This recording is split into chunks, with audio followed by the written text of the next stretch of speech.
c'était un énorme cadeau d'avoir le privilège de travailler comme coach vocal, d'avoir été choisie par Serge Denoncourt et de travailler avec lui. Et là, deuxième cadeau sur cette production, malheureusement, une des comédiennes s'est blessée et j'ai repris le rôle pour le reste de la tournée. En fait, je suis dans l'ensemble, mais j'ai quand même 3 petits rôles. Donc, un rôle qui s'appelle Sophie, un rôle qui s'appelle Perkins aussi, et Mrs. Greer, donc qui se trouve être la gouvernante un peu de chez Monsieur Warbucks. Et au niveau du coaching pour la voix, c'était comment de travailler ces chansons dans leur version québécoise?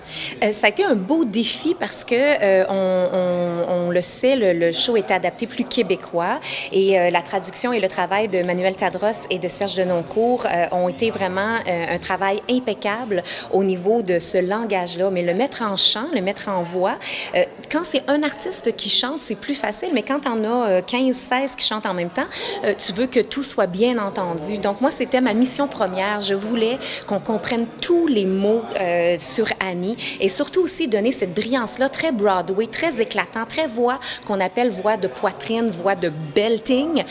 Donc ça a été ma mission, puis j'ai vraiment, vraiment adoré faire ça. Tout le monde cherche sa perle dans sa petite coquille. Et vous, travaillez avec des enfants, est-ce que c'est quelque chose que vous aviez déjà fait par le passé? À ce point-là, non.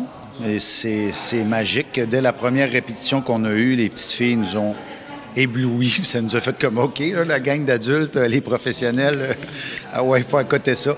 Puis le spectacle est bien construit depuis toujours. Là. Je veux dire, l'idée de faire commencer, ceux qui vont venir voir le spectacle vont voir que ça commence avec un numéro des petites filles, tout ça. Fait que déjà, ça a ébloui le monde. Fait qu'après ça, nous autres, on n'a pas le choix d'accoter ça puis de faire que le spectacle devient de plus en plus grandiose. Pour moi, c'est surtout la joie de tout faire en même temps dans un rôle qui est, vous allez voir le rôle, c'est un rôle de composition.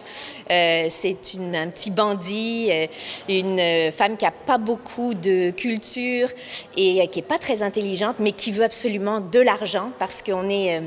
En 1933, après la Grande Dépression, aux États-Unis, les gens sont très, très pauvres. Donc, ils font ce qu'ils peuvent pour s'en sortir.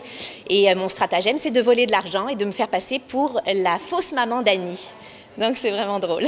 Ah, donc vous aimez ça, jouer la méchante un peu? Oui, c'est tellement le fun. C'est rare, en fait, qu'on a parfois ce genre de rôle à interpréter où on chante, on danse, on joue dans des personnages qui sont vraiment à l'opposé de qui on est. Donc, c'est vraiment trippant.